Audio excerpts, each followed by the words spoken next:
760 AD.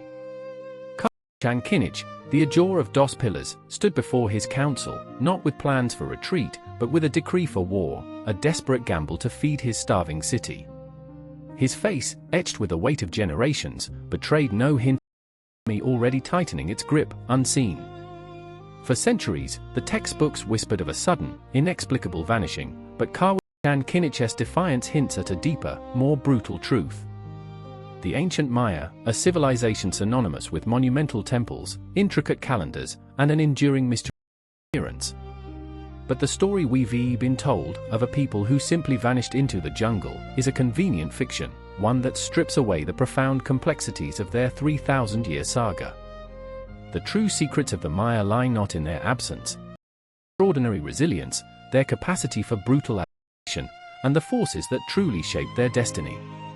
Tonight, we unearth a narrative far more intricate, more human, than any apocalyptic prophecy could ever suggest. The real cause of the Maya's perceived collapse wasn't a sudden, cataclysmic event, but a slow, grinding environmental crisis, exacerbated by the very scale of their own success. Their colossal cities, while glorious testaments to human ingenuity, were in fact or sinks, demanding ever more from a finite landscape. The popular image of a sudden, inexplicable vanishing misses the crucial, almost imperceptible shift beneath their feet, a trail by the very earth they revered. For centuries, the Maya had mastered their jungle home, but a subtle, yet profound, change in the heavens began to their fate, a change they could not appease with sacrifice or prayer. This wasn't a celestial prophecy, but an unforgiving shift in atmospheric patterns, bringing prolonged droughts of an intensity unknown for millennia, a relentless drying that gnawed at the heart of their agricultural empires. Their elaborate water management systems, once marvels of engineering, became monuments to a past abundance that was rapidly disappearing, their vast reservoirs turning to cracked earth. The very forests they cleared to feed their burgeoning populations and construction projects, ironically contributed to the drying winds, creating a loop of ecological disaster. Entire cities, once vibrant hubs of hundreds of thousands, found their wells dry, their fields barren, their monumental pyramids casting long shadows over empty plazas, long before any enemy warrior breached their walls. Consider the fate of Aguateca, a city carved into a defensive ridge, seemingly impregnable, a fortress against all humans. Around 800 AD, its ruler, Kinich, faced not an invading army from a rival kingdom, but an internal catastrophe, the slow, agonizing starvation of his own people. The city's inhabitants, already weakened by famine and desperate for survival, a profound, collective decision to abandon their homes, leaving behind tools, pottery, and even half-finished meals, as if fleeing an invisible, omnipresent predator. Yet, the story didn't end there. Some Maya, against all odds, chose a path that defied the very forces driving others to despair, a path that reshaped their civilization rather than ending it. While many classic cities depopulated, their residents didn't vanish into thin air. They embarked on arduous, often perilous migrations, seeking new lands with reliable water sources.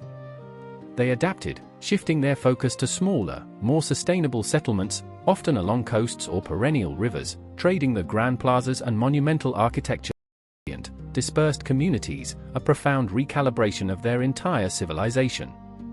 This wasn't a collapse, but a profound transformation, a cultural metamorphosis often led by whose names are now lost to history, but whose pragmatic decisions ensured the survival of their culture, their language, and their spirit. If the Maya didn't vanish, if they adapted and endured, why did the insatiable jungle reclaim their greatest cities with such ferocity, burying their story for 1,000 years, allowing the myth of their disappearance to take root? Their vanishing of the Maya was, in fact, a long, agonizing migration and a profound cultural metamorphosis, not an extinction, a testament to their enduring will to exist. The monumental cities we marvel at today were simply too resource-intensive, too vulnerable to climatic shifts, to sustain in a changing, increasingly hostile environment.